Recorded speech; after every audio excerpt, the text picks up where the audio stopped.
So, like we talked about in the first episode, blind contour is one of the best ways to learn how to draw from scratch. It's one of the first things that gets taught. Oftentimes, it gets described as something where you're drawing the contour, can be another word for the edges of a subject or the silhouette of a subject. But really, what you want to try to do as early on as possible is break that again can become another bad habit of drawing and sticking to the outline. So sometimes you want to start from inside the object, especially if you're having trouble breaking away from the outline. So drawing from the inside out. It could be the inside of the leg of a figure, or the body, or the head, anywhere that you can draw and follow. So if you're drawing the portrait, maybe you start at the eye and then move to the eyebrow, move down to the nose, the lips, over to the line of the chin, to the ear, back up to the hairline.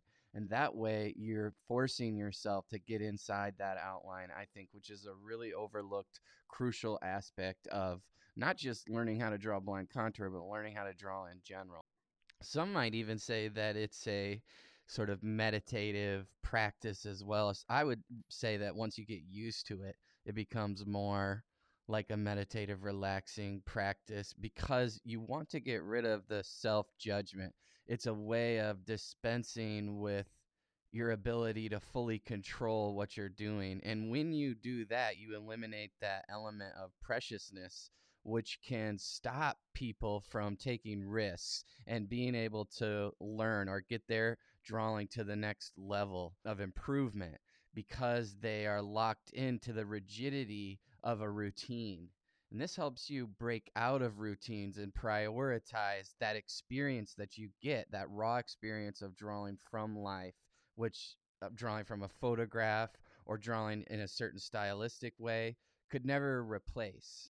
So in this third iteration of this little ceramic elephant, you'll notice that it's a little more accurately described. I'm trying to give myself a chance to look at the page, glance at the page every 15 seconds or so to try and make this one a little less all over the place, more connected, more definitive of the object.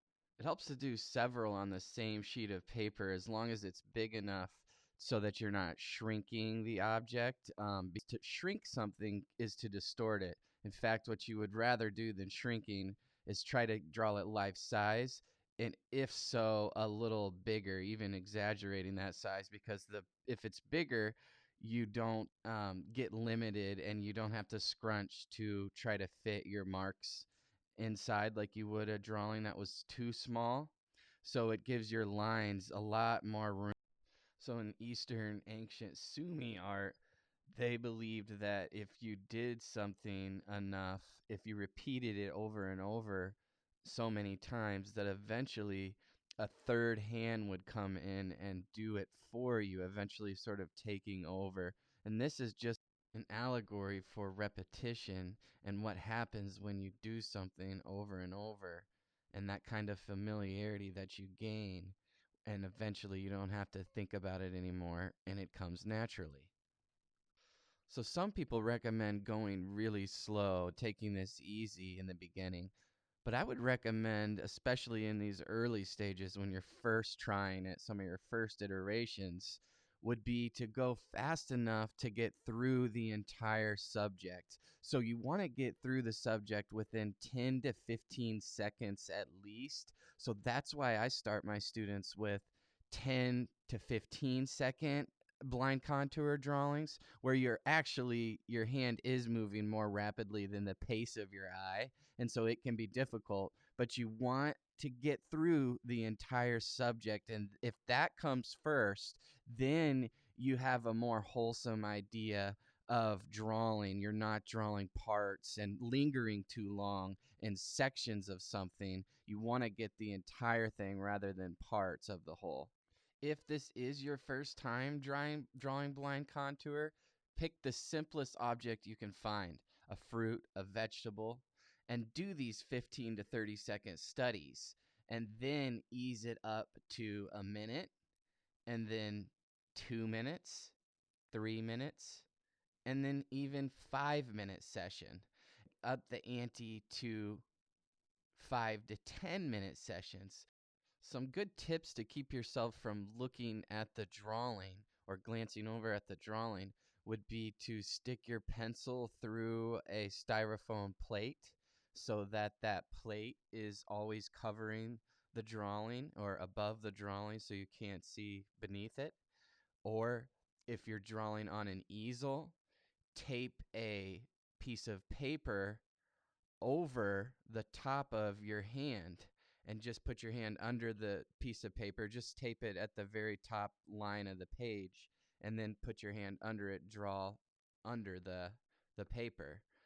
Also, what you could do is if you're at an easel, standing or sitting, push yourself in front of the easel, but don't do it so far that it's awkward or it hurts your arm, just enough where you maintain comfortability.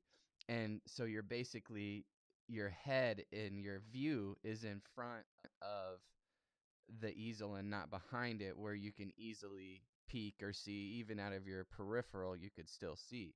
So being in front of the easel, then you're just looking at your subject. Your hand is moving slightly behind your head, which trains you to resist that urge to look at your drawing. Now, after you've practiced with the simplest objects you can find, apples, potatoes, pears, fruits, vegetables, then increase the difficulty deliberately by choosing something like I'm drawing right now, a little mannequin hand, or take your non-drawing hand, your non-dominant hand, and pose it in such a way that it gives you a challenge. For instance, like the hand I'm drawing right now on the screen. So making a fist or crunching your fingers in some way, pretending you're holding an object, so that you don't just hold your hand out as if you were going to trace around your fingers like you were making a turkey in kindergarten, because that will be too hard to get inside the hand and you'll probably stick along the edges or the outline of the hand. So you want to look, especially if you're using your hand, at the lines in between your joints, your knuckles, on the inside of your hand, and in the palm of your hand, the natural lines. These are ways to draw from inside of the hand to the outside.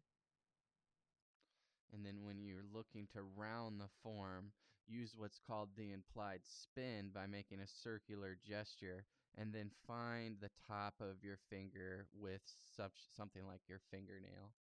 But in this instance, because I'm drawing this wooden sculpture, it doesn't have any detail on the interior. Lastly, I would recommend watching both of my blind contour tutorials, this one and the previous one, while you're drawing and practicing, so you can try to learn what I'm saying, or take the things that you think are the most helpful, the details that I went across, that I talked about, and try to apply them as you're going along on your own. But because the blind contour method takes so much strenuous concentration, you could easily get overworked and exhausted. So I would take breaks in between sessions, because you want to have as much mental clarity as you can to get through these things. Because if you're highly alert and you're highly engaged, you are better apt to build that necessary hand-eye coordination, which will get you farther than if you've gotten to a point where you're getting tired.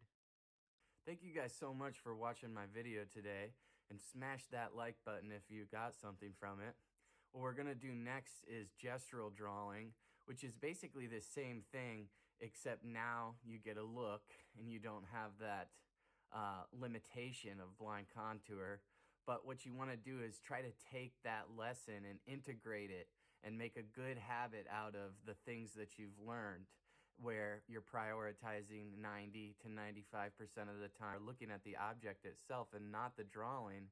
This way you get into a habit where you don't even have to conscientiously make that decision. You do it on your own, and it's incorporated into the way you look, the way you see when you approach drawing.